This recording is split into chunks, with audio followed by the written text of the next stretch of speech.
Hi friends, welcome back to my channel. Pakodi అన్న బజ్జీ అన్న ఎవరికి ఇష్టం ఉండదండి. అది కూడా సండే ఇంట్లో అందరూ ఉన్నప్పుడు ఏదో ఒక స్నాక్ అయితే మనకి చేయాలనిపిస్తూ ఉండిద్ది కదా. రెగ్యులర్గా చేసే స్నాక్స్ కన్నా ఇలా సండే టైంలో అయితే కొంచెం స్పెషల్గా అయితే అందరూ ట్రై చేస్తూ ఉంటారు కదా. అయితే ఈసారి అయితే నేను పర్పుల్ కలర్ క్యాబేజీతో అయితే పకోడీ చేస్తున్నానండి. ఇది టేస్ట్ అయితే నిజంగా చాలా అంటే చాలా బాగుంటుంది. ఫస్ట్ అయితే ఒక అర్ధ భాగమే ఇక్కడ పర్పుల్ కలర్ క్యాబేజీ తీసుకొని దాన్ని అయితే సన్నగా తరిగానండి. దీనికి 2 మీడియం సైజు ఉల్లిపాయలు కూడా సన్నగా తరిగి ఉప్పు వేసి బాగా మనం చపాతీ పిండి కలుపుతున్నట్టు గట్టిగా కలపాలండి. ఇలా గట్టిగా కలుపుతూ ఉంటే దాంట్లో మనకి వాటర్ వస్తూ ఉంటాయి కదా, ఆ వాటర్తోనే మనం పిండిని కూడా కలుపుకోవచ్చు. ఇప్పుడైతే దీంట్లో ఒక 1 టేబుల్ స్పూన్ అయితే జింజర్ గార్లిక్ పేస్టు, ధనియాల పొడి కూడా వేసుకొని ఒక 2 నిమిషాలు అయితే మళ్ళీ అలానే కలుపుకోవాలి. ఫైనల్గా అయితే మనకి రుచికి తగినంత కారం కూడా వేసుకోవాలి. 1 కప్పు శనగపిండి తీసుకున్నానండి. దాన్ని కూడా మొత్తం ఒకేసారి వేయకుండా కొంచెం కొంచెం యాడ్ చేసుకుంటూ మనం మొత్తం మంచిగా కలుపుకోవాలన్నమాట. ఇలా కలుపుకునేటప్పుడు అయితే వాటర్ కొంచెమే ఒక్కొక్క స్పూన్ అయితే యాడ్ చేసుకోవాలి.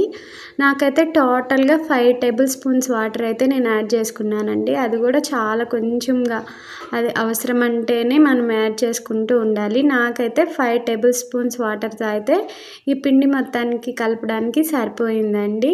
ఇప్పుడు ఈ పకోడీ కొంచెం క్రిస్పీగా ఉండడానికి అయితే 2 టేబుల్ స్పూన్స్ అయితే బియ్యం పిండి కూడా వేస్తున్నానండి.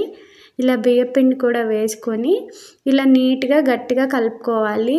ఆయిల్ అయితే చాలా హీట్గా ఉండాలండి.